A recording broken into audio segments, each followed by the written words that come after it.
There's a lot of hybrids out there that, will either focus just on video or they'll focus on just on photo, but there's not one that can kind of do both. It's nice to have the option to like beef up my video game. Right. Just baked right in, so I have no problem with the extra video features. Yeah. Do I know how to work them? Not entirely.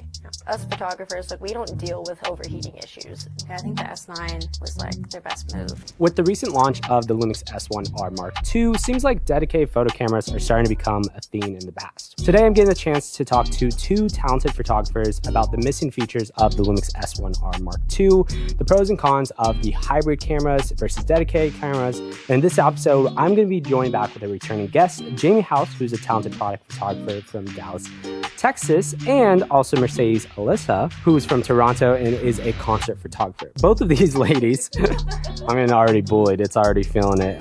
Both these ladies have been shooting with Lumix cameras for a long time, and both are incredible photographers in their own right. So, without further ado, thanks guys for joining me in today's episode. Thanks for having us. Yeah, thank you.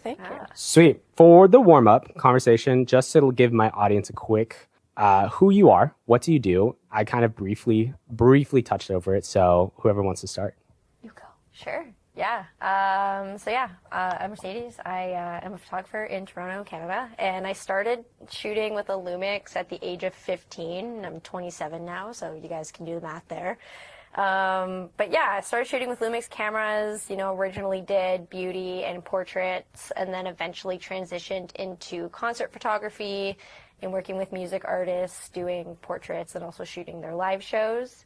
And now I'm here. Nice. Yeah. Nice.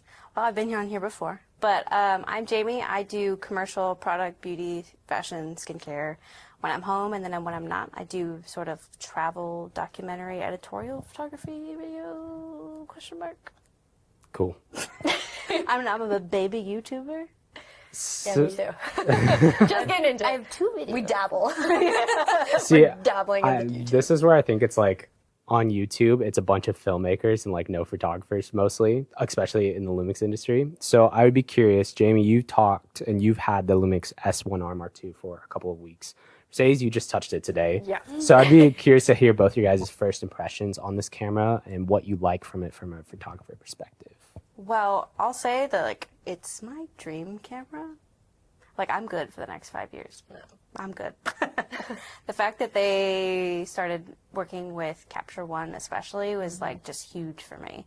It's what I've been waiting for since I started using them in 2016 or whatever. But yeah, I'm immensely pleased. I think I was talking to you, Matt, earlier. I used maybe 5% of the features on this camera, but it works beautifully. Just need the shutter speed, the ISO, and the f-stop, and Capture One, and the big files. There you go. The big files are nice. It's pretty much all a photographer needs. We don't need a lot. Not as much as videographers need. Right. And mind you, I haven't used the camera yet, so my opinion will be a little bit based on just what I've read and kind of what I'm looking at. And it's just I've read that, the autofocus is a little bit better, the human and face eye detection is a bit better. And, it can just kind of lock on one subject and not kind of flutter in between things, right? That'd be great for you. Oh, I know. It's amazing. Yeah. 'Cause I find, even sometimes with, an S5 II, if a hand moves, it's going to focus to the hand. And I'll get blurry hands in a shot, which just kind of pushes me back a little bit. It's you're a beauty YouTuber and you Yeah, even if you do that, it'll still catch your face and keep your hands in blur. And even just with concert photos, I don't want blurry hands. I want nice, sharp photos, right? So with that improvement of the burst shooting and the AI and everything, it's just it's kind of a little bit of a dream for me. So yeah. Mercedes, you were talking about when you were just originally holding this camera today. What are some of the gripes, again, from a photographer perspective, about some of the gripes about the physical differences of this camera? And then, yeah. Yeah. Off the bat, I already noticed that, the... You can grab it, too. Yeah, the on and off switch, it's not off to the side. It's a little bit kind of in front. And then, the dial to go from video to photo mode and, to slow motion, it's kind of there. It's not a bad design. It's still good. I just think the raised buttons, you see how it's kind of raised? I think the raised buttons is kind of just, it'll take me at least a little bit more time to get there and switch. And mind you, I do have my nails done and I have long nails. So for me, an accessibility issue there is it's a little altering. But aside from that, you know, I did kind of like having, you know, even just this button here kind of built into the body. So it's just a nice little switch, especially if you're trying to switch through settings very quickly. Totally. Right? So it's not a bad design. I do like it. It's something that I'll definitely have to get used to because I came from using a G9 II and then going into the S5 II, the bodies were exactly the same. So I didn't really have much to change. Right. Now going from those to this, it's going to be a bit of an adjustment, but it's not anything that could like make or break me buying a camera or not. You know, it's kind of just something that I got to get used to, and that's part of the design. And Now, Jamie, you've owned the S1 II, which, I'm sorry, you own the S1 II or the S1R II? Sorry, the S1R or the S1? Either. I had the S5 and the S5 Mark II. Yeah, okay. Yeah. So I'm curious now, from the perspective, I feel like all cameras, and Mercedes and I were talking about this off the podcast a little bit earlier, about how there's not really a place of dedicated photo only cameras. There's a lot of like video only cameras that are like in the box cinema cameras that they don't really shoot photos, but there's not as much besides from camera brands like Canon and Nikon. What are your guys' perspective on most cameras these days being hybrid cameras? And especially because this camera is technically a hybrid camera, but it's just more of a photo first. Granted, everyone who talks about this camera online is only talking about the video specs. Because they're videographers. I mean, like a lot of those creators, they focus on video. So they're going to focus on the video aspects. I think for us photographers, we kind of dabble in videography a little bit whenever we're asked. And we're kind of like, yeah, we can do that. Or yeah, we can piece something together. So it's kind of nice to have that camera that is able to have that capability. I know when I'm talking to photographers, especially in like a pit, and I'll say, oh yeah, my camera can also do video. They're kind of shocked that it also performs well with video. And I'm like, yeah, like it can do both, but like it's mainly for photos. And it's like when you think of for photo only, you're thinking Canon or Nikon, right? When you're thinking video, you're thinking Sony or Lumix, right? But for hybrids, there's a lot of hybrids out there that, you know, will either focus just on video or they'll focus on just on photo, but there's not one that can kind of do both. That makes sense. Like both very well. There's one always kind of compromises the other. Yeah. I love like the, what is it? 4K 120. Open gate? Is that right? Open gate, there's 6K open gate, 24 and 30 frames a second. That's too much. Yes, that's all. See, that's all mumble jumble to me. Technically 6.4K. Like, Okay. Well, I was playing with the 120. Like 4K 120. Yeah, probably. And that was like sick as hell. I was playing with bees, but like to have that for like model photography or playing with product and stuff like that, like it's just so nice to just pop that on and like be able to have that as a deliverable to a client. But like, hey, here's an extra thing for even for something as simple as like you're in the middle of doing a photo shoot and you're like, wait a second, I want to take a quick video, and you just switch it to video and click the record button. You're gonna have a fantastic video regardless if it's in like S-Log or if it's an open gate or whatever. Right. You know, kind of just put it in MP4 and go with it. You know what I mean? So it's kind of, it's that nice hybrid that like, yeah, it does put photo first, but you still have that video capability. Yeah. And it's a great upsell for clients as well. Like, Yeah. Sure. Because I feel like a lot of people who, since this is getting marketed as more a bunch about video features online and on YouTube, but technically it is the photo first, video second camera. There's a lot of limitations on this camera, like the overheating issues that a lot of people, myself included, experience. Do you guys, would something like that stop you from purchasing this specific camera, or not, because it has higher megapixel photos? It's a 44.3 megapixel photo sensor instead of a 24 megapixel sensor. I mean, I had it all day on a shoot where I was like tethered up to Capture One, outputting to a second monitor, and I had no overheating issues, but I'm also inside. So, But you're capturing photos, yeah, totally. not the video. Well, so I would say no, and maybe if I needed like a dedicated video camera, I would bring out maybe something else. And it's also nice to have like an alternative video camera all set up anyway. Well, that's the thing. Like us photographers, like we don't deal with overheating issues very rarely, unless we're shooting in 40-degree heat. Right. We're not shooting in 40-degree heat half the time. Celsius I was gonna for say. us Americans. Celsius for us Canadians, but Anyways, 100 for you guys, for you Americans. 100 Fahrenheit. But yeah, no, like we're not dealing with overheating issues, so that's never really been an issue for us, and it's just kind of like, Unless you're like just running burst mode for hours, then. yeah, like even I use burst mode quite a bit, and I still don't run into overheating issues like ever. The only issues I run into is my card's not writing fast enough, but that's just a card issue. But yeah, like no overheating whatsoever. Now, I'm curious to hear your guys' perspective. If this was more of a photo-only camera and it did like limits the video features like crazy, it also brings the price down.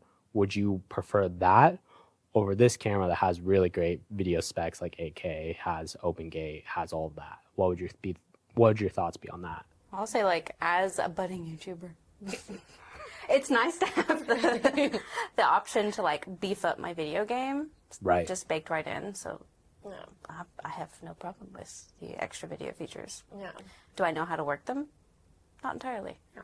I wouldn't be mad. I mean, if it was more photo, I'd be like, hey, cool. Like, I Right. feel like, Maybe it'd be more simplified on the buttons. yeah, it'd be more simplified. I mean, for me, I do a lot of video content on my phone anyways, so, and I'm not comparing and saying that a phone is better than a video camera. I'm obviously not comparing that, but I'm just saying, like, if I ever did need that, I could make do with what I have. But the extra video features, yeah, it's nice. I guess because I'm more or less curious of knowing, and I get it from a company perspective, it's easier for Lumix, for example, to pit all the video features in this camera. Because if they want to pull out and make another camera like the S1Rii or something like that, that's more of a photo and video camera, then you're kind of already doing most of the legwork on the first camera, if that makes sense. Like you're pinning the video, pin the photos features, and then you're just beefing up the video features as you're beefing down. Does that make sense? Yeah, kind of. So- Well, trade-off. Yeah.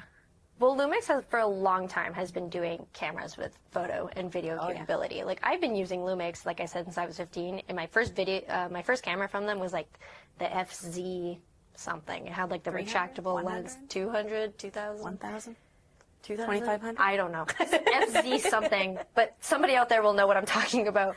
But Use them all. it was like the retractable lens and everything. Yeah. And so they've been doing it for a while. So they've been kind of perfecting this game of like finding a good balance between photo and video, and then like, you know, presenting cameras that are more video based, and then presenting cameras that are more photo based, and kind of keeping the harmony. Yeah. But yeah, they've been doing it for a long time. So. Right. And I feel like nowadays all cameras are going to be really good at both. It's just going to lean on like, hey, I'm better at photo, or hey, I'm better at video, and it's going to be one of those two. Like just a slight tip of the scale. Yeah. Tip the scales more. For example, S1Rii Mark II, way better in photo, you know? And then when it comes to video, the low light performance is like you have a dual base ISO of 200 and 1000 in vlog. Versus on the S5 IIX, a significantly cheaper camera has a base ISO at 640 and 4000 because it's a lower megapixels. So it's the trade-off on both. Before we kind of land the plane here and get into sort of one of the last and final questions, what do you guys kind of think about Lumix potentially creating a photo-only camera? Do you think that would be a wise move in the future, or do you think they should just stick to doing really good photo-centric hybrid cameras and video-centric hybrid cameras? I mean, I think now, just where the market's at in general, it's smart to have mostly hybrid options. I think a dedicated photo camera would be attractive to like maybe really niche people, maybe people who are just like kind of getting into photography perhaps and not wanting to be overwhelmed with all the video features. I don't know. I can't really Right. think of And especially a because the reason not need to now. of video is growing Yeah. exponentially. Well, and like all the recent integrations with like the MP4 Lite, not in this camera, but in other cameras, it just makes it so easy to upload to socials and like Yeah, designs there and would that. be a third camera angle to this podcast, guys, but this camera does not have MP4 lights. We're in Austin, Texas right now. It is I miss that feature for sure. Yeah. Yeah. Yeah, I feel like if they did do a photo only, it would be more for like the beginner side and people maybe just touching a camera for the first time. And I know a lot of us photographers like we'll start off in photo and then we'll either dabble in video or Right. we'll slowly start getting into it, so then we can kind of be like two. So it's, I don't know, I think it would just be for people who are starting out, which the market. I don't think it's there. I think it is a lot of content creation and a lot of hybrid shooters, and that's kind of what Lumix is looking at least in my opinion, and I think that's what they're going to keep doing. Yeah, I think the S9 was like their best move. Yeah. Totally. Yeah. Like nabbing the content creator people. Right. And especially being the first camera with like airdrop. Yes. In a sense that's like usable. Yeah. I think that's a big game changer. I was going to tell you something, but wait until later. We'll talk after. I don't know when I'm dropping this episode. Probably after. It has nothing to do with tonight. It was last week's stuff, but anyway. Okay. Cool. Well, I would love to, before we kind of land this plane and get into the last and final question, you guys are both starting your own YouTube channel. So if you guys want to plug, and you guys started technically, you've been creating content, and I'm pushing both of these ladies here to start making more content because we have just a bunch of dudes talking about video specs, and we need some Dudes being dudes. some photographers and Numbers, especially numbers, ladies Yeah, to we're be in this kinda- industry. We're kind of the only like girls here. That, it works. Like, it works. I mean, we're Listen, here. if both of you guys get really good at video, you'd probably be like overpass all of us guys. We're working on it. I'm working on it. We're getting there. I'll send you my LUTs and you'll become much easier. Yeah, please. I'm Cool. trying to create LEDs and I can't figure it out. Yeah, I'll send you a It's just code. too much. I'll send you a code for 100% off. Anyways, where can people check you out online? And I'll get into the last question. Ooh, I am Jamie House Photo on YouTube. Yep, that's what I'm at. I am Mercedes Alyssa Photos, and it's ALISA on YouTube and Instagram. There you go. Yeah, Instagram. It's okay. I'll tag everything in the description. I'll make it easier. So last and final question is, for people that are starting into photography, what is one piece of advice that you wish you gave your younger self getting into this industry or just in general? Get out and shoot everything. Yeah, make all the mistakes. Yeah.